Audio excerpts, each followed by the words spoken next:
Hi everybody, welcome to Monday. It is MCN time. Now, whilst I'm recording this, I am enjoying some family time, which I think is one of the most important things from this time of the year. There are a lot of videos on the slate still to make that I've had requested and things that we've got to do. So look forward to that, and the RichTheMan roadmap, what is going to see you into 2025, coming tomorrow. So make sure, if you haven't done already, hit the subscribe button so you can keep up to date with all the news and information for Marvel Contest of Champions this year. Well, actually not much left of this year. So next year, 2025. Also, it's a reminder to everybody that hasn't picked up some of your free market points, go do that. These reset on a daily basis for the daily free market +2 tokens, but today, later on today, we've got the weekly free market one, which will give you +6.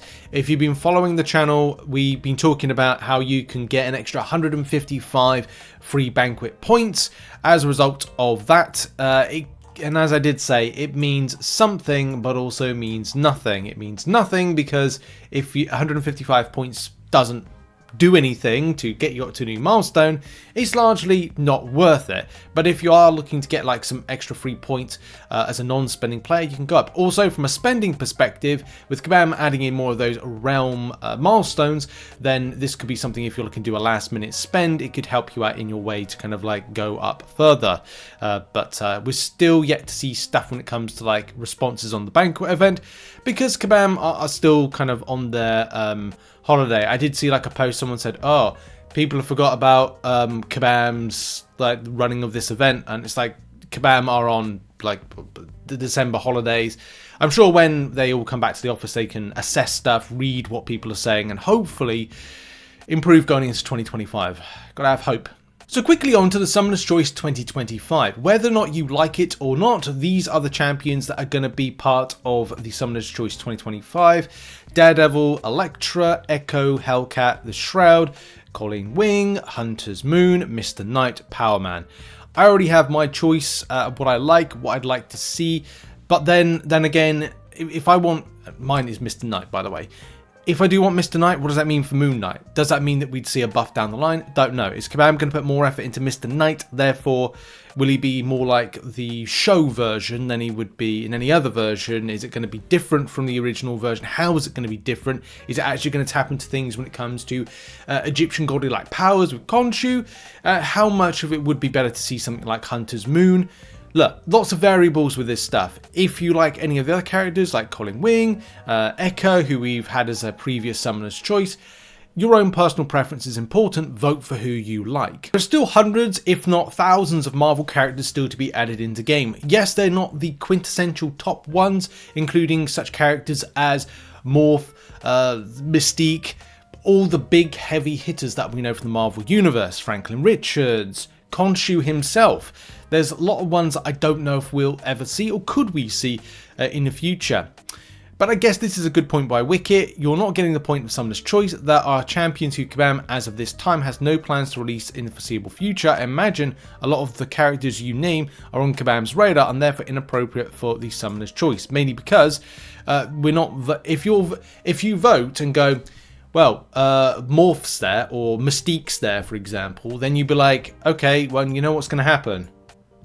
One's going to win because you know it's going to win. At least with this, what it is there's a lot of characters that are on an individual kind of basis that, well, some people have said they resonate and they understand, and they have like either comic books of Echo or Hunter's Moon, if there are any of these like exist, or they like the character, or they got Daredevil, Elektra, they've got the Shroud, or they read about Powerman and they like Powerman. At least there's an opportunity, or an equal opportunity, to see something that some players in the player base would like, and also it's a chance that one is going to be it's going to be very close. It's like Doctor Strange versus Cyclops Blue Team. That vote was really close because a lot of people either wanted one or the other. It's the same thing with this one. There's like a better chance to see one of these that people are equal on, rather than going, oh, Mystique, whereas Mystique's going to win, quite obviously. And that's that's obviously the difference of what the Summoner's Choice this time is about rather than others. But is there a specific champion you feel that is going to win the Summoner's Choice? Are there champions you think would be good to just have like a December release, one singular champion, a big focus? Like if you're putting Mystique into MCOC, to give an example, you give a whole month devoted to it. It has been a community desire to have that particular character for a long time. So you'd be like, 2025 December, big kind of like push on that character if they did it. But thoughts and comments about Summoner's Choice 2025, and as well big releases around very sought after champions. On to something a little bit fun you can see right here, people's profiles. I'll put a link in the description if you do want to check out this. But yes, these are player profiles. You can see they're all shiny, they're all sparkling. There's lovely strong champions there, rank 3 versions of champions, very strong as well relics associated to them. And then all of a sudden, a bit of surprise in that there's Kabam Crashes. Kabam Crash is you know, that's a strong roster, that's a strong team. Photon, Mega Sentinel, Shuri, and Domino right there. Yeah, nice to see a lot of strong champions in this one. Yeah, that's a good point. I want a Mega Sentinel as a 7-star. Now, look, the Kabam Crashes, of course, spent a bit of money. I think the best way that you were able to get a 7-star version of a Mega Sentinel, correct me if I'm wrong in the comments, what was it called? It was like the Omega Crystals, it was Omega Days. I want to say it was part of that, but I think you had to spend quite a bit of money to even get like a chance at kind of like getting that. I'm jealous of that. I've got a 6-star Ascended, rank 5 6-star, a 200 signature.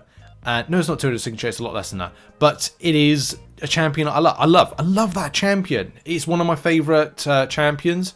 But I'd love a 7-star version as opposed to a 6-star version. But it is what it is, what you can get nowadays, especially if you're non-spending in the game. A lot of these profile pictures have, non-spending tendencies to spending tendencies to them. So of course you're looking at them going like, I'm gonna have to do some work this year to kind of catch up. And that's the thing, isn't it? You can't.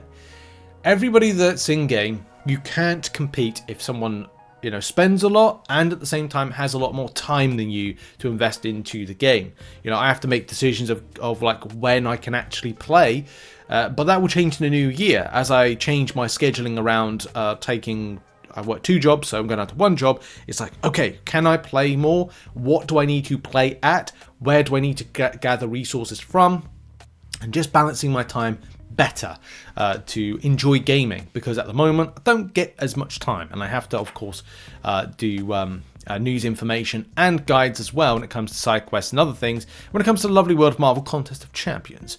But each to their own, and we keep fighting on, don't we, in game. So at the moment there's a bit of a concern around Deadpool Xforce. Of course those split debuffs are a fun element to MCOC, but I have seen a few players concerned about having this champion ranked up a lot, and as well the damage potential has just kind of like piqued everyone's interest. First you have my curiosity, now you have my attention.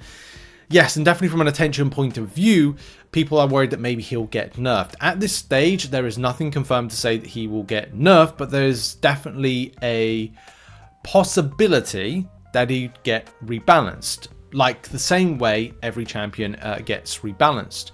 A little bit of kind of like further info to this is that it came up on somebody's live stream, or I think like just discussion, and that was something that was kind of a concern, and that I think can fall into people getting the wrong end of the stick, which happens a lot of times. Things are taken out of context, and therefore people's reactions to said context differs from the original context and the tone in which it was delivered. Happens a lot of time, happens to a lot of stuff that I kind of make, and everyone else does as well. Anyway, the kind of the point is, every champion is still that's released is under the state of balance and rebalance, and whether or not there's a buff, retune, and other stuff like that. So, never think your champion is safe, especially with the world of Kabam, trusting Kabam on stuff.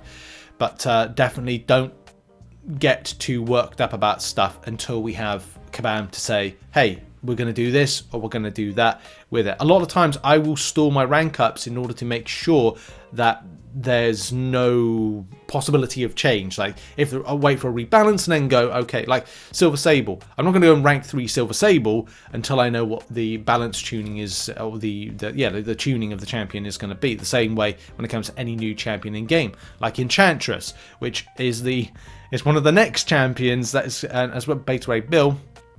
I've been part of the balance review. By the way, just quickly, a lot of people say that they don't use Beta Ray Bill. I use him quite a bit and I really like him, but then I don't know if this is going to be the same way. And yeah, people say that I don't use him. Is this going to be me and King Groot all over again? Anyway. And we finish our New Year's Eve. Oh my god. Sorry, I was going to do the, well, obviously we're covering this story here about what does it take to get a rank 5 7-star in MCOC, but I've just noticed something that not scares me, but kind of going, wow, people must have some serious moolah to spend. So the first thing is that you need 3 tier 5 alpha catalysts. When these will be in game, who knows? Probably a little, I reckon that'll be like into the Banquet event 2025, tier 5 alpha catalyst, and we'll start this trickle in. Tier 7 basics, I reckon that'll kind of like depreciate by the end of the year, 2025. But here, like, this is 6 tier 4 alpha, but this player has got 36. By the way, shout out to Jacques for sending this through and kind of like giving this here. I don't know where this comes from, but wow. Okay, you need a lot to at this moment in time to get a rank 5 7-star, especially the amount of tier 6 class catalysts. But bearing in mind, Kabam gave us like a lot more. Look at that, 59 people have got a lot more of that than meets the eye. Kabam want you to rank 3 and rank 4 champions a lot more, don't they, when it comes to it?